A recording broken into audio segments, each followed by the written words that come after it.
Hi students, welcome back to my channel. Today we are going to discuss most important physics MCET question. For much better preparation, you must visit my website www.examsnet.com. So, ఒకసారి question చూడండి.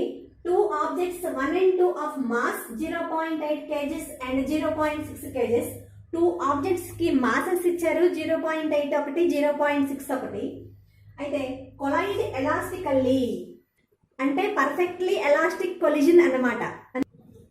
So first of all మనకి given values అన్ని రాసేసుకుంటే m1 equal to 0.8 kgs and m2 equal to 0.6 kgs. If before collision the object 2 was at rest అంటే మనకు u2 equal to 0 అని తీసుకుంటాం.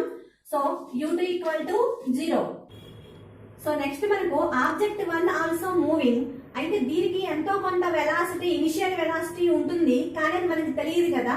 So u1 మనకి తెలియదు, u2 రెస్ట్ అన్నాడు కాబట్టి u2 ఈక్వల్ టు 0 అని తీసుకుంటాం. అంటే మనం v1 by v2 find out చేయాలి. సో v1 బై v2 అనగానే మనకు ఒక ఫార్ములా టక్కున ఐడియా రావాలి.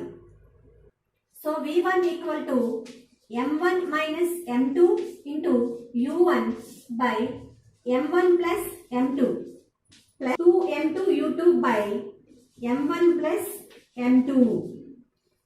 నెక్స్ట్ v2 కి ఫార్ములా వచ్చేసి m2 మైనస్ m1.